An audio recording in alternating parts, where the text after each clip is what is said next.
Hello, my name's Emma Bridger. I am the founder of People Lab, a consultancy specialising in employee experience, employee engagement, and also co-founder of the EX space. And we'll tell you more about that in just a second. I'm joined by Katie and Lee. I'll let you introduce yourselves in just a sec. And also our esteemed colleagues from the People Experience Hub, Nick and Rob. So I'm not going to kind of do loads of kind of background about the various businesses that I work in, but just to say, yeah, as I mentioned, People Lab are an employee experience engagement consultancy, work with organisations all over the world for the last 15 years, doing all this kind of stuff. And the EX space is the new venture co-founded with Lee, which is a membership-based learning community to bring together like-minded practitioners to talk, share, learn, collaborate to really enable the EX era. So we'll tell you a bit more about that a bit later on. Joined by Katie. Do you want to give us a wave, Katie? Who is our kind of a technical support guru on all of these things, and has just done a great job in terms of, getting the word out there about this. And Lee, do you want to say a bit about yourself? Well, just quickly, internal communicator by background, 3 decades, and then crossed to the dark side and got interested in employee experience. And here we are. And I think that's a theme that we will dive into as we get into the report as well. I think that's probably sufficed for now, Em. Awesome, thank you. And Nick and Rob from People Experience Hub, tell us a bit about yourself for those that might not have come across you yet. Do you want to go first, Rob? I'm Rob, obviously. Rob Robson. I'm an organizational psychologist. I've spent most of my career in change, transformation, and HR roles, and I am now People Science Director of the People Experience Hub, and we do really great surveys and insights, basically. Is that the marketing pitch? That's the elevator speech, pitch, whatever you call it. Brilliant. Tell her do sales. Hi, I'm Nick. I'm the CEO of the People Experience Hub. My background is I got into employee experience from driving a forklift truck and being a trade union official, and got into HR through the long route, which was starting in payroll and ending up in industrial relations and colleague voice and all sorts of different stuff.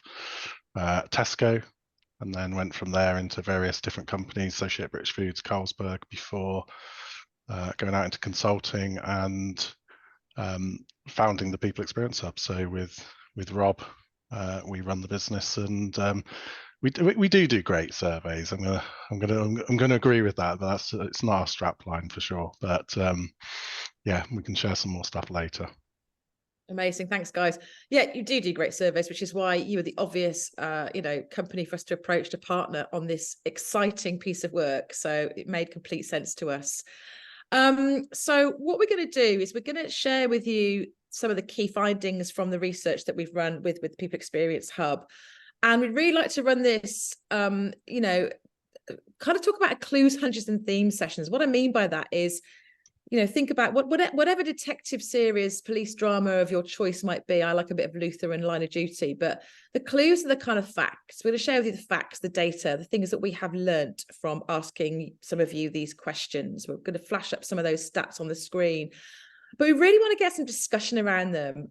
We're going to be following this up with a full kind of in-depth write-up and white paper, if you like. So today is about sharing those clues and really discussing the hunches. What do we think this means? What does it mean for the profession, the practice of employee experience and employee engagement?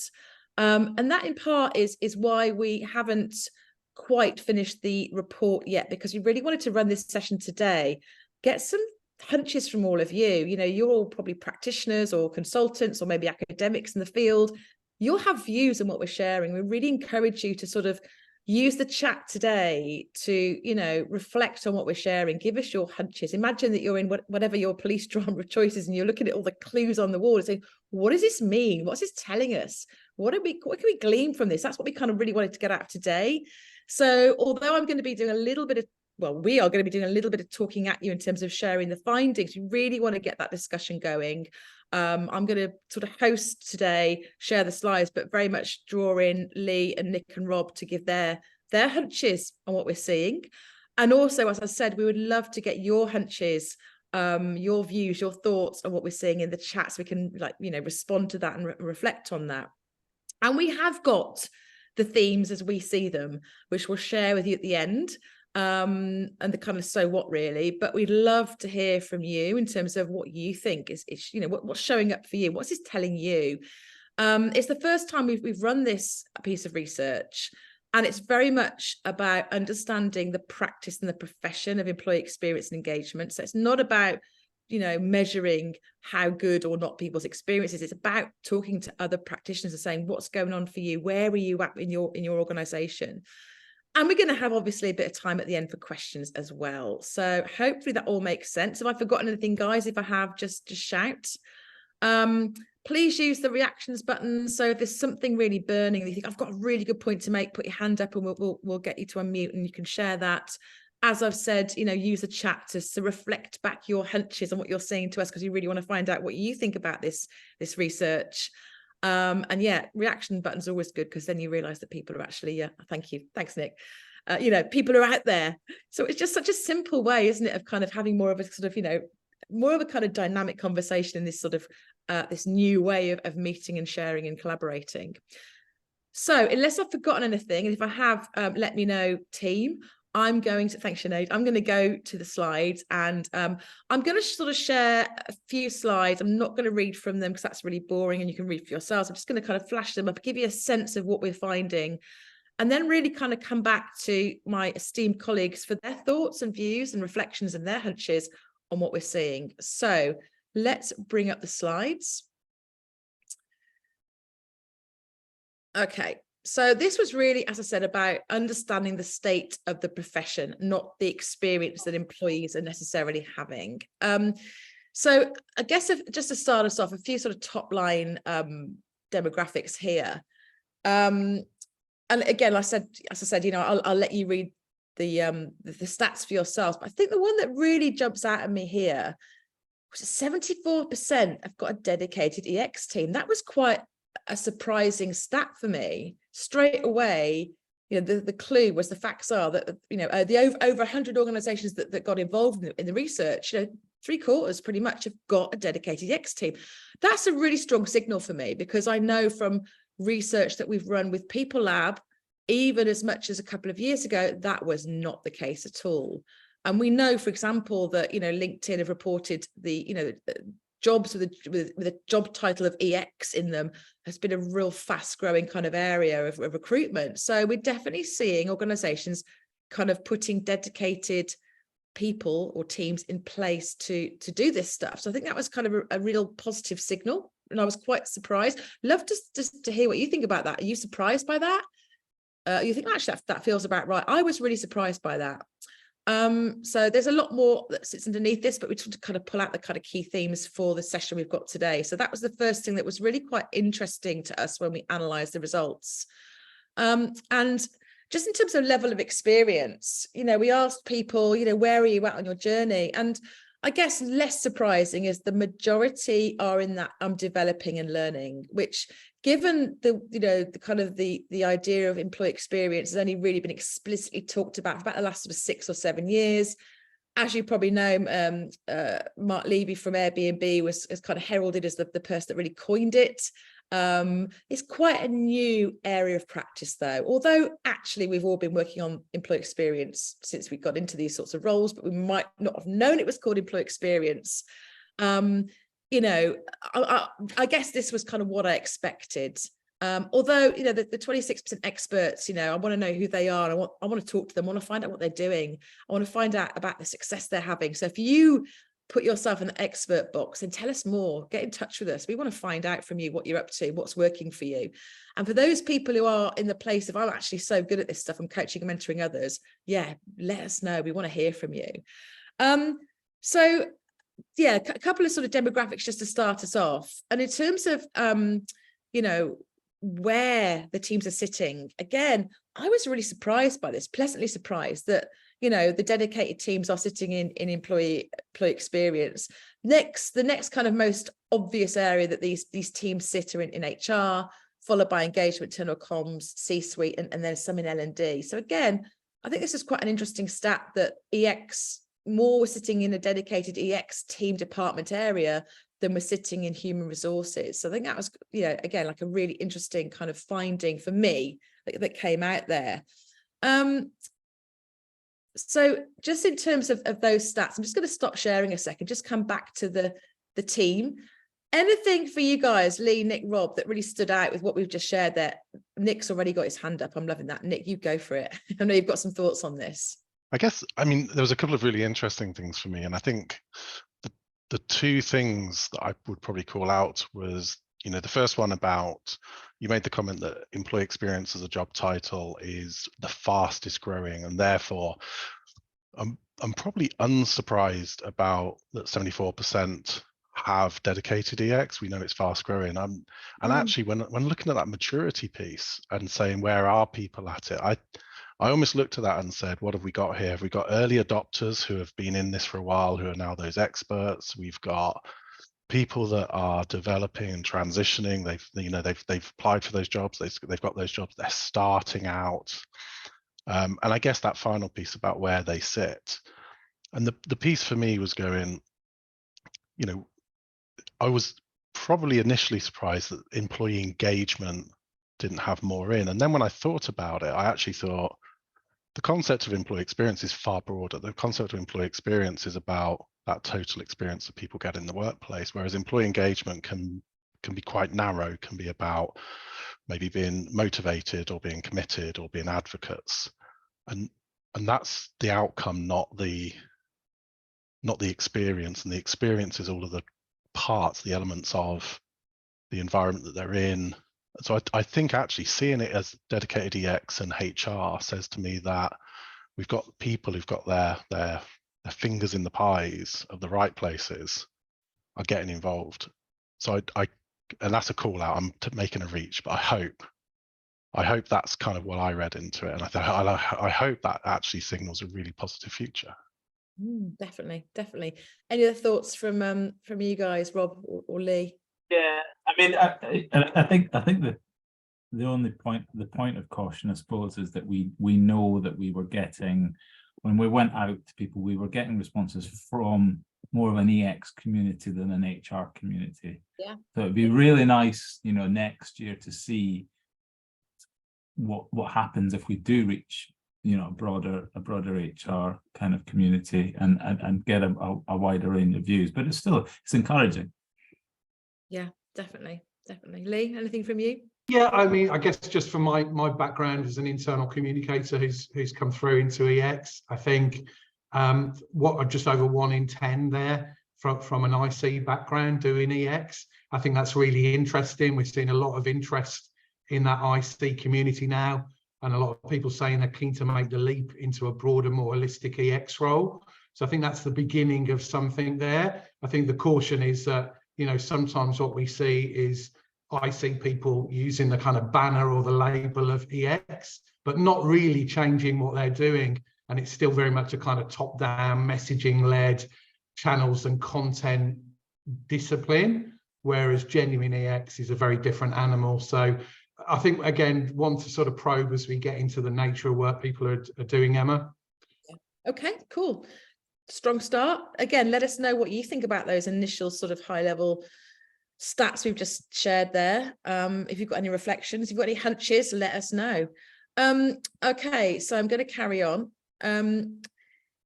We asked about the sort of work that people were involved with, and this is building on some research that we did last year, that we went out to about sort of 30 plus practitioners who are already very well established in the EX, and sort of said, what sorts of work are you doing, what you get involved with?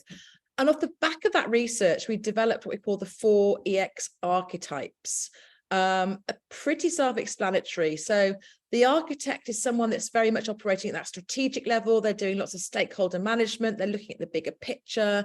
They're looking at what are the outcomes we need here. They're looking at what's the overall kind of experience we need to create and what's the strategy or blueprint that's going to help us to get there. They might not actually be down in the weeds of redesigning, say, onboarding experiences. They're very much operating that pretty senior big picture level.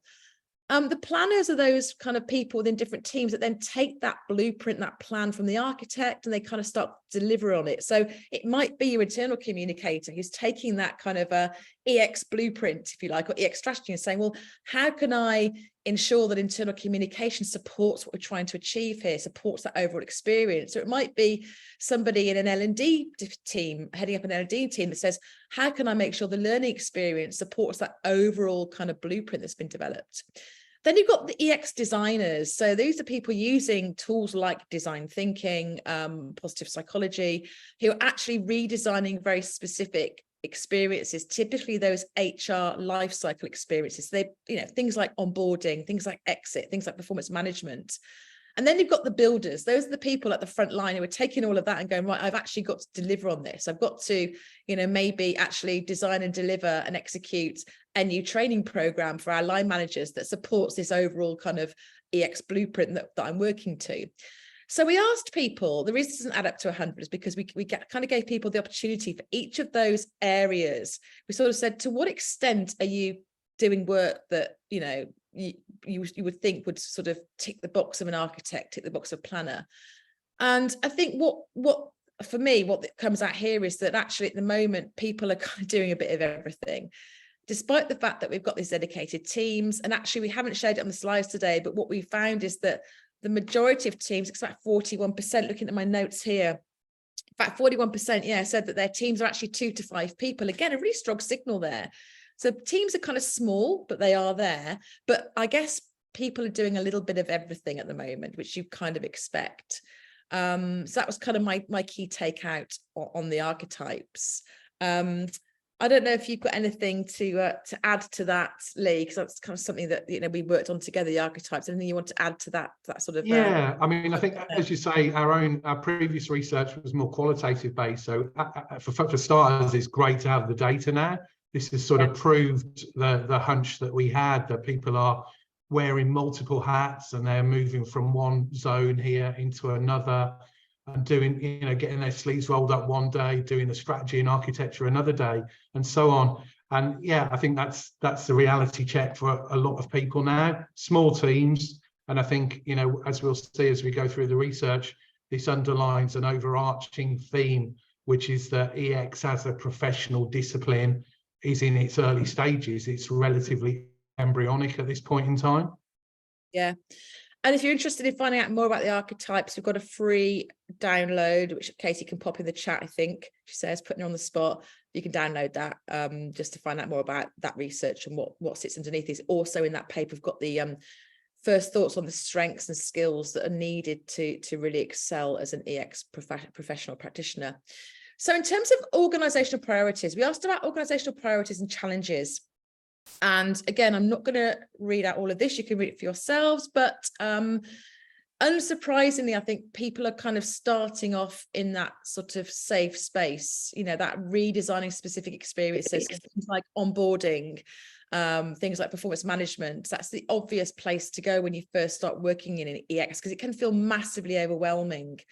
And obviously good news for Nick and Rob, given the work that you do, a big percentage there are still prioritising that data and insight piece, which I think it is really great news. So, and then the line manager capability piece is next, which we'll come on to in a minute. So I'm just going to stop sharing for a second. Have you got any thoughts on that slide, Nick and Rob, from a kind of data and insights point of view? I think I wasn't surprised about the redesigning the experiences. And I think if you look at what we've just gone through globally for the last few years, if you think about that, there's been less effort that people have been able to put into, the moments in the organization within that journey, that, the onboarding, exit, how does growth work in an organization, sideways moves, promotions, because, we've moved almost from a focus of getting through the year and getting through a pandemic to getting through a financial economic issue. I think actually now is the time that people are going, now's the time to invest in that employee experience. And we start from the things we see, we start from the things we know, and the things we see and the things we know are the colleague journeys. So I'm not surprised by that. Yeah. And that's probably my one my one nugget for this. Otherwise, I'll go on and on. Thank you. Well done. Good self-awareness there. Rob, anything to add to that? Yeah, it is interesting to see that people are prioritizing data and measurement. I think that data and and insights. I think one of the questions that I have in my mind when I see that is how many people are actually connecting up that measurement with the actual with the actual employee experience, and how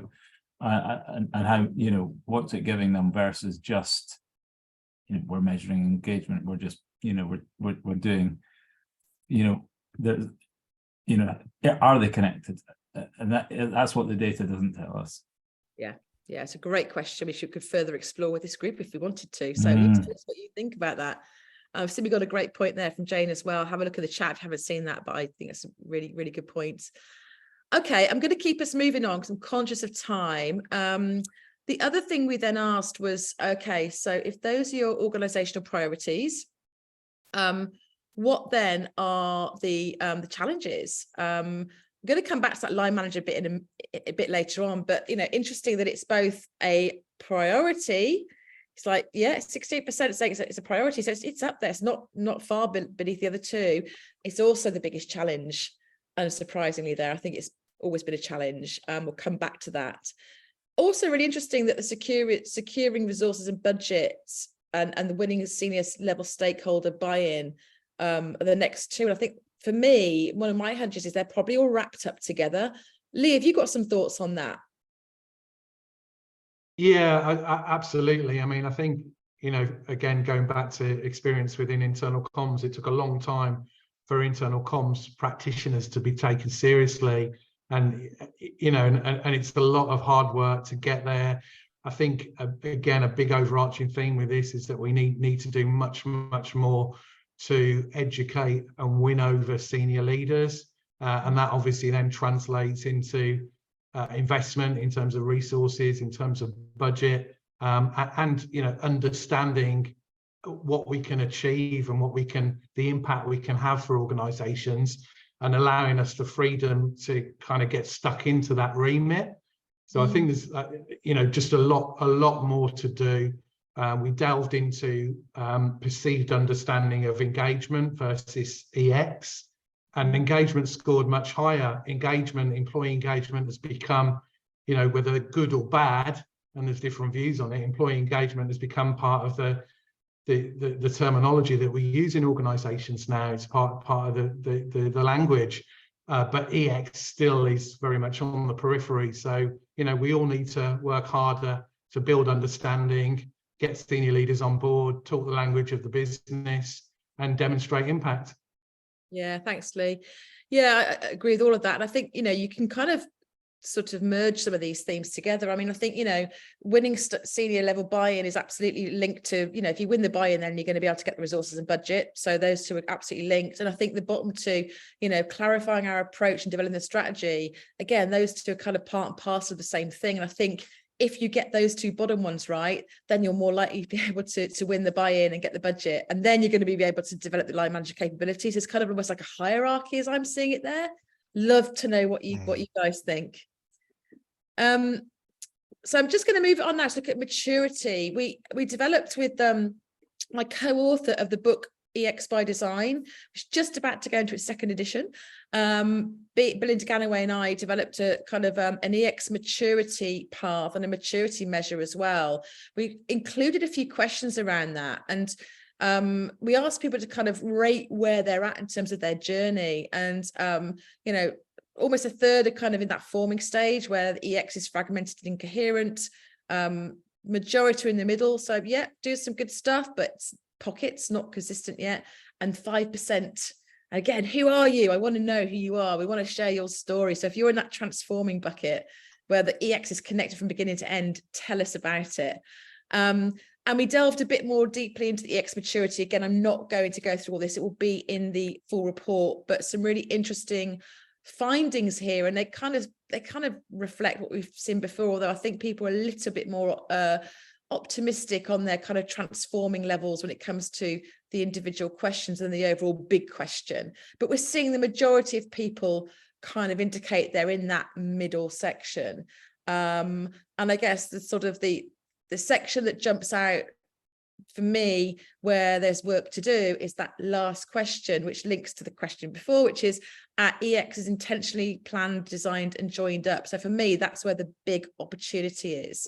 So again, folks, I don't know if you've got any thoughts on that.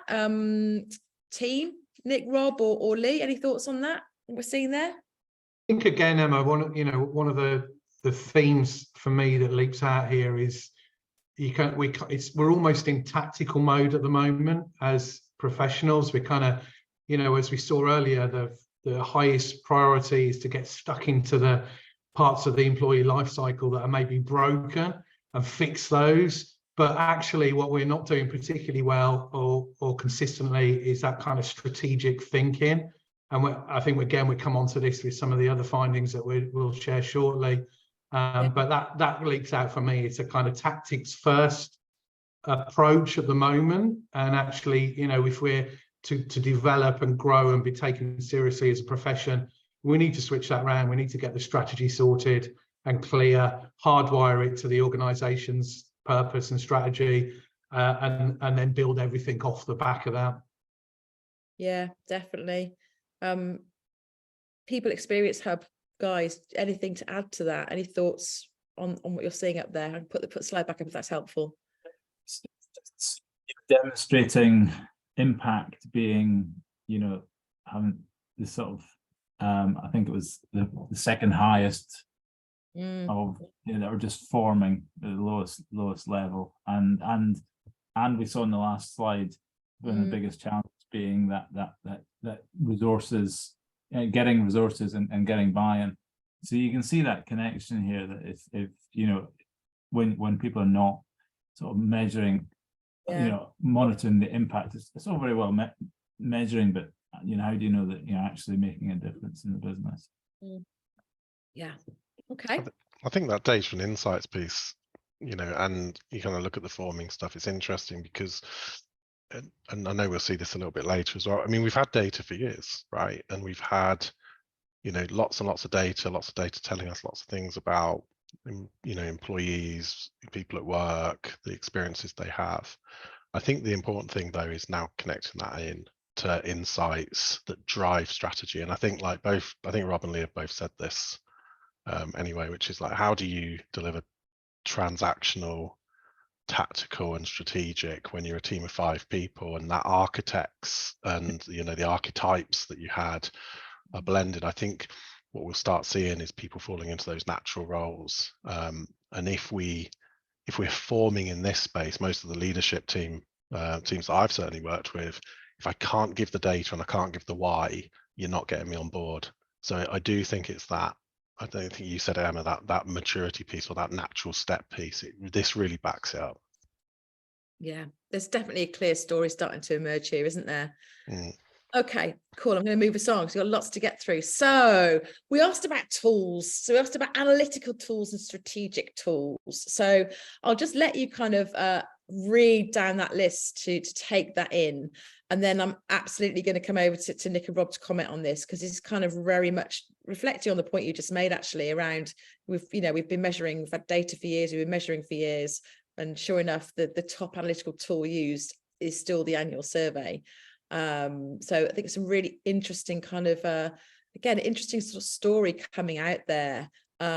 Those sort of more human-centered EX design tools like employee personas and experience mapping are not being used as much, which really backs up that maturity piece you saw on the previous slide, that the sort of traditional stuff like do the survey, etc. Yeah, we're doing that. But when it comes to intentionally designing experience with people at the center and the heart, that's not really been done wholesale yet. And that's backed up by the tools that are being used. So it's kind of what we'd expect. So Rob, Nick, I know you've got some thoughts on this. So I'm going to stop sharing and come to you to sort of just give us a little bit of your take on what we're seeing here. Yeah, I think there's a couple of things. One is that, the top of the list is very much dominated by tools that you can buy, software, tech. And the lower end of the list is more tools that you might use. You have to be more of a practitioner to to use personas to do mapping, experience mapping and that sort of stuff. So it's not so, I suppose it's not surprising to see those, it's high that I'm higher up when you can just sort of spend the money and buy them. I think the challenge is when we also see further down the list some of those more analytical tools. So you've got measurement near the top, analysis further down, and we don't know. I think we were talking about this the other day, and we don't know that people aren't getting, for example, predictive analytics with their annual survey, but often we know that often they're not,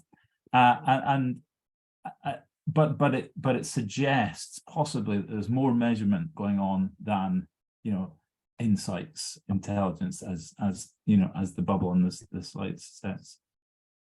Definitely, it's a really, really good takeout, isn't it? I think that, yeah, I mean, I think the thing that's interesting is we rode a tech wave where, the technology companies' views were the view, and they almost led the conversation where the practitioners were joining that conversation. And I think we're seeing something which is, we're kind of flipping around on that a little bit now, and we're seeing that the practitioners are now saying, this is what I need and this is what I need to do. So those sorts of things where you can say, we're enabling line managers to have more data than they've ever had before, but we're still saying that line managers are our biggest blocker and also our biggest priority in, developing line manager capability. So they've got the data, but they've probably got a lot of other data. They've got operational data and performance data, and they've got colleague data and stock data. They've got everything else. And I think this is that part where we'll see that strategy, the tools and everything coming together. But it was really interesting to see that, measurement versus analytics and insights versus the human stuff was very different. Yeah, definitely.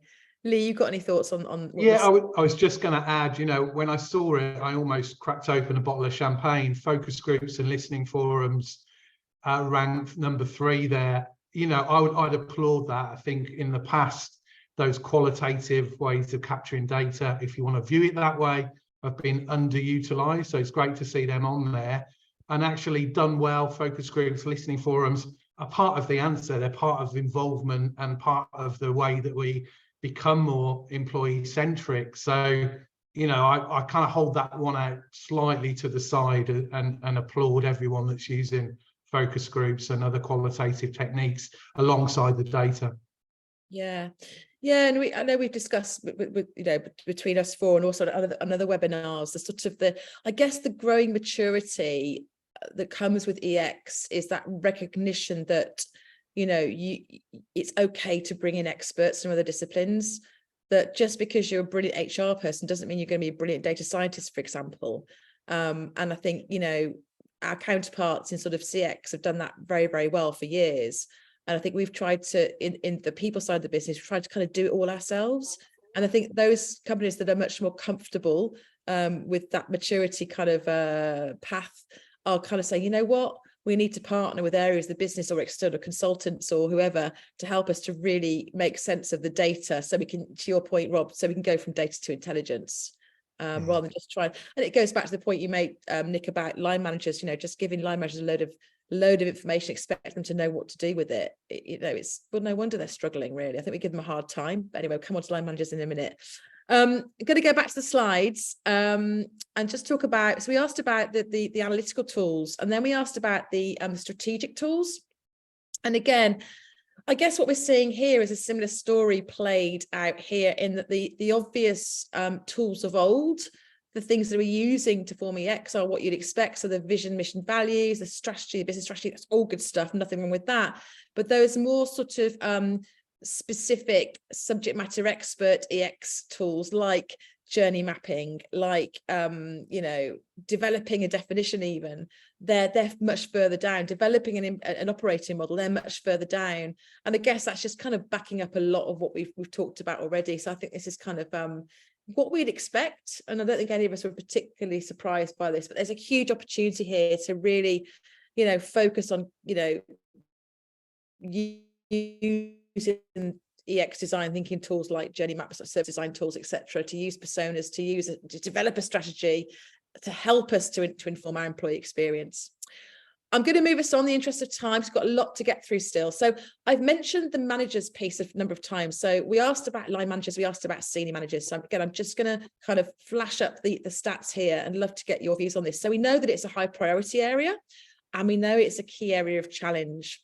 So we know that practitioners are thinking about, how do I set my line managers up for success? And you know,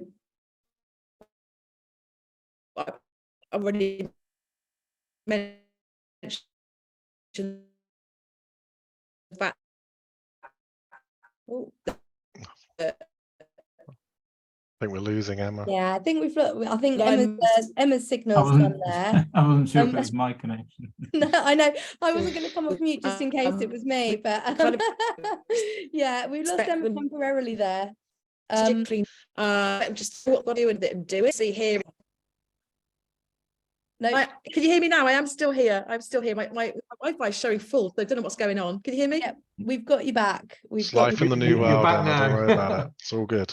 I was talking line managers. Let's talk line managers. Did you see the stats? Okay, Katie, that I pushed up. Stats came up. Yeah, that's fine. Right, let's talk about line managers then. What's going on here? What do we do with this? This is so much opportunity here. Do you know what? I've lived my life in industries like hospitality or manufacturing or logistics, where line managers have that massive influence. And I do think that we give line managers a bit of an unfair ask when we ask them to be aware of engagement plans and aware of experience plans. But then we say in hospitality, you know, you've got to do your food hygiene, you've got to do your waste, you've got to do your shrink, you know, you need to turn around on customer promise, you need to turn around on food safety, or whatever it is. We ask a hell of a lot of line managers. So I'm not surprised. I think the thing for me that came out of it was that there's a time now to make line manager tools consumable by line managers, so that they're easy to understand, that we communicate the what and the how really well with line managers. And I can see people were focusing on that in some of the question stuff, that, you know, those roles of communicators in the business, talking, you know, HR working with internal communications, we're talking to marketing about tools, becomes so important, because we're reaching a group of people that have such an influence on so many people. We see it time and time again that line managers are the pinch point. They are the point that makes or breaks engagement strategies, employee experience, people experience, whatever we're going down. And I think that a focus on them and a focus on making it work is the right thing to do. And I'm not surprised by the results, but I'd also say, don't ask line managers to be EX experts. Just tell them, that sounds awful, tell them what they can do, what to make a difference, what do people want from them, and what will make a difference. And I think that kind of goes into some of the predictive analytics and some of the other stuff that actually you can say to a line, right, here's 3 great things that you can do. That was it. So that was my passion piece on having been a line manager, and, you know, having it coming down from the top and coming up as well. I'd underline that in bold as well. I think, you know, I don't think as a profession, as a discipline, we haven't been good enough yet in terms of defining what we need managers to do. What is their role? What role do they play in unlocking engagement? If on one hand, in creating that everyday EX that is where the magic really happens. You know, I don't think we've done that. So I think, again, this is showing up that sort of vacuum of strategic thinking that perhaps is evident through a lot of this data and insight that we're going through today. So sometimes a big job to do, because we can't do it on our own. It's too big. We have to enlist the support of managers in order to do this. And sometimes we do contradictory things as well, don't we? We do things like we say, you know, line managers have such a big influence on this, and then we don't give them the autonomy, we don't give them decision making, we don't give them the training, Nick. I mean, that's the challenge. And it's just, I sit there and you know, if you're popping your champagne on one, we're weeping on the other side, where we're saying that, you know, we can't have command and control only. You know, we need to have that times, but does that line manager feel empowered to break policy to do the right thing? Does that line manager feel empowered that they can go out and do something different and fail safely and also succeed through giving something a go? Can they do that? And if the answer is no, then it's probably more systemic than it is about the tools and everything else. So I think there's a whole piece there. Sorry, stand up, TED Talk moment. I think it's also about generally speaking, most managers, particularly at the lower end of the organization, simply, it's mentioned before that they don't necessarily have the skills, and they lack confidence in having a conversation with a team about things like that, your experience, but to be able to take that kind of feedback, to be able to sort of actually hold that level of uncertainty in a conversation with the team and not be the expert. Yeah. And we expect a lot of them. I totally agree. I think it's all about setting them up for success. Previous years it was go and engage your teams, and most managers are like, I don't even know what it means. What do you mean? And then how do I do it? We need to make it, I know we're on the same page with this. As psychologists, Rob, we need to make it really easy for them to do this and give them some motivation to do it. So I'm just going to move on quickly because I'm conscious of time. So we asked some similar questions around senior managers as well, senior leaders, and the results. I think I think it's when Emma's sharing, it seems to it is, yeah. That seems to be the issue. I tell you what, if we keep the slide up for a few moments, if you guys want to have a look through those stats, and then in a moment Emma can stop sharing, and then hopefully she'll be able to talk to us all again. So. I mean, you could ask the question to the group in chat. What do you see? What do you see when when we compare the line managers and leaders? Be brave.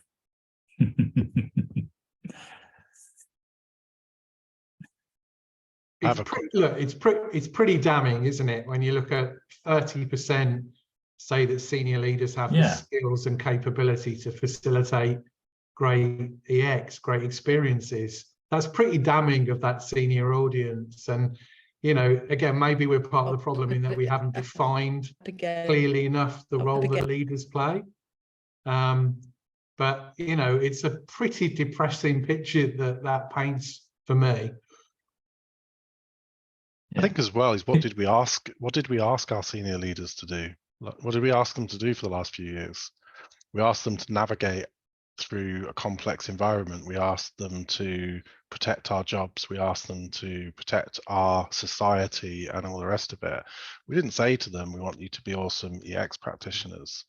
And I'm sorry, standing up in the defense of people, because I do think there's something in this, which is the skills to navigate one thing are not the skills to navigate another. And I also see this a lot. I see this a lot within survey data, which less so in this, I think, because we're talking to a broad group of people, but I see people associate senior leaders with company.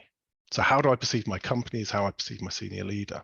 And if I don't believe the company cares about employee experience, if I don't feel that the company cares about those micro moments, then I also will say that the senior leaders don't either, or don't have the tools. So there's a strange balance of stuff that's going on. But in this data, I think what we're seeing is people that are close enough, I think are close enough to those senior leaders to make a call on this.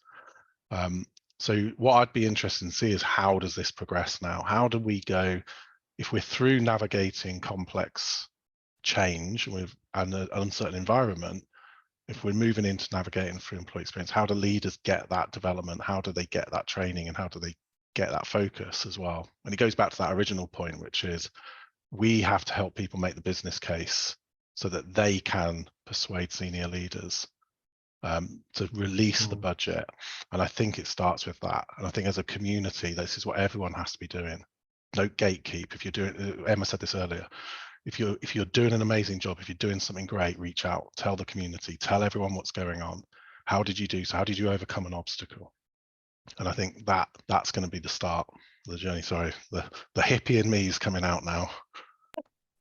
I'm back, guys. Sorry about this. I had no idea what's going on. My Wi-Fi says it's fine, but who knows? Tech, you gotta love it. I'm conscious of time. You can still hear me, can't you, Katie? I'm not going to try sharing my slides. We just wanted to share with you as a final kind of takeaway, I guess, our themes, the themes that we've pulled out. We'd love to know if you think they're the same. So I'm going to ask Katie if she's able to share them. I'll start reading them out whilst Katie's sharing them. I think the first theme is absolutely being around this is an emerging profession. We're kind of still quite in the infancy. There's a lot going on. I think the sort of stats back that up.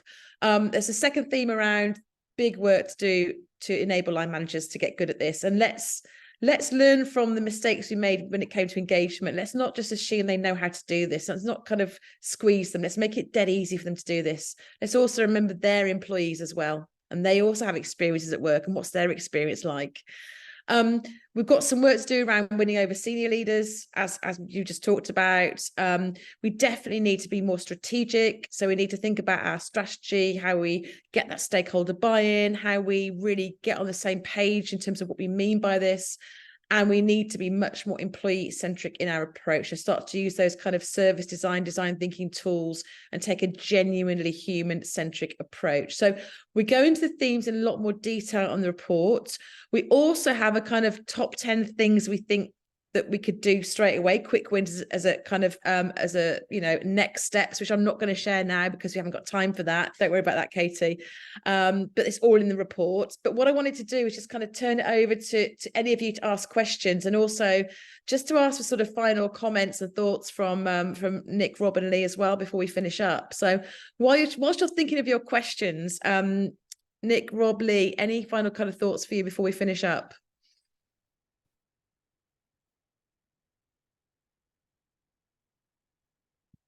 Sorry, guys, talking but muted.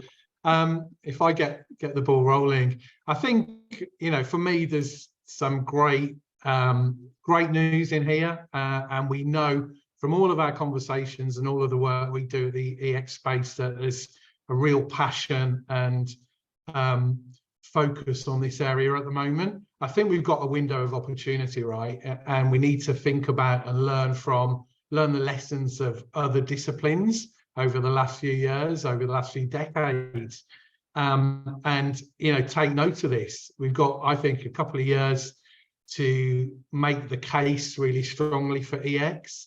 I think to win over senior leaders, there's a big job to do there, to really prove the kind of strategic value of what we do, and this whole piece around, at the moment, I go back to one of the first slides you shared, Emma, the focus is on the kind of broken bits of the life cycle. Well, that's the obvious place to start, but actually genuine EX is much more than that. It starts with that number 5, with being genuinely employee centric, which is really quite a radical kind of philosophical shift almost for people.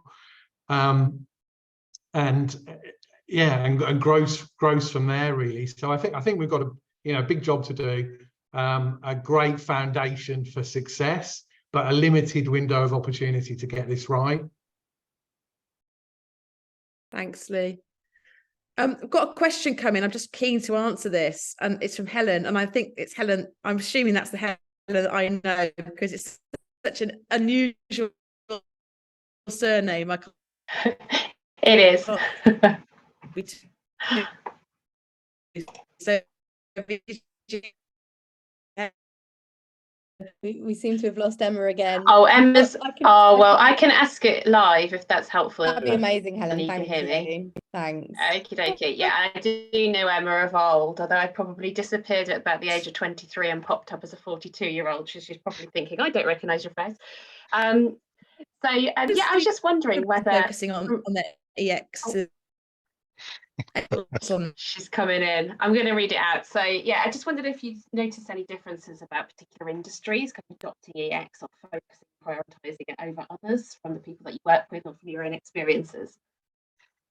I think, sorry if everyone's okay with me jumping in there. I think certainly what I've seen has been around industries with necessity. So I saw retail and I saw hospitality go in feet first into this. And, you know, we've seen certainly some of the larger retailers have been putting dedicated people experience teams in, employee experience teams, global strategy, and thinking more about every touch point within an organization, everything from the chairs we buy, you know, through to how do we recruit, how do we onboard, how do we train.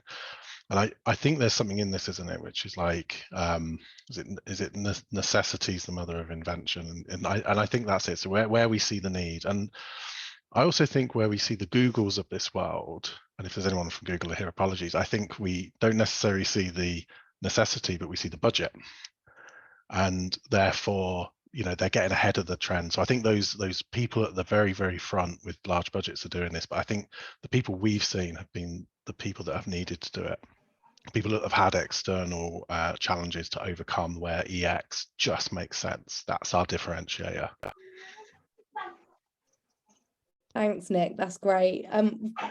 Got a comment in the chat as well, actually, if I can read that one out for you, from Sarah. Basically saying winning over senior leaders equals building the commercial case, because EX is a win-win. Something I'm sure many people on this call know already deep down, that employees having a better experience does save the business money in the long run. The latter piques the interest of senior leaders, in my experience. Thank you, Sarah. I can see, Emma, you're back. I'm so sorry, guys. I have no idea what's happening. My Wi-Fi is saying it's on full bars and I'm pinging it, it's saying it's fine, but who knows?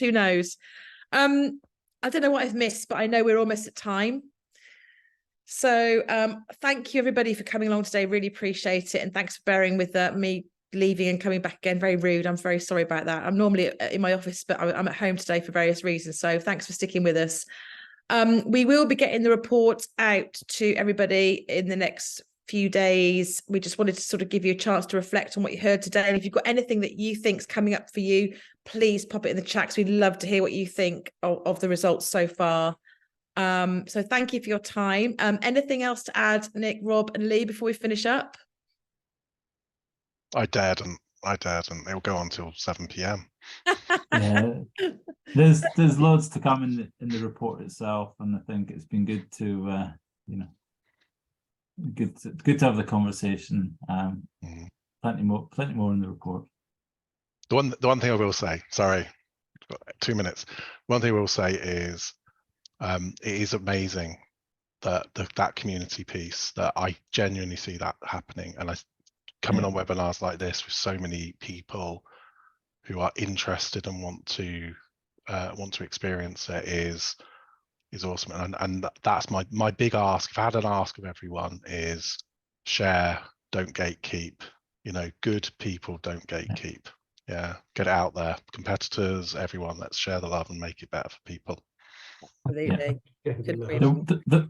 There was something that popped into my head after I spoke, which I think is worth saying. Is that whole point about the emerging profession. Yeah, we tend to see people putting their best face out there on LinkedIn in conferences and things like that, and it tends to give the impression that everybody's doing amazing things. They're not. And anything you can be doing to move forward, you know, is a good thing. So it's kind of, you know, be kind to yourselves. Don't overestimate what other people are doing out there in the world compared to what you're doing in your organization, and just keep putting one step in front of another. Yeah, definitely. Thanks. Lee, anything from you before we finish up? Yeah, I was just going to say, look, there's so much we can bang the drum about here and so much to talk about. I think this is, for us, is a start of an ongoing conversation. You know, please join in. We'll be talking about all of the themes that have emerged from this over the coming weeks and months, but both within our channels, but also on LinkedIn and elsewhere. Please get stuck into that conversation, because only if we bang the drum and draw attention to some of these things can we start to really earn our role and our place within organizations. But I think it's really exciting and work to do, but work in progress. Brilliant. Yep, thanks again from me, everybody. Thanks to those of you that contributed to the report. Yeah, keep banging that drum. Let's build this movement, let's build this community, and let's see what we can genuinely really improve the experience at work for more of our people, because that's what we're all here for. So thank you very much. Enjoy the rest of your day, evening, wherever you are in the world. And we'll speak to you soon. Take care. Bye. Thanks, everyone. Bye. Bye.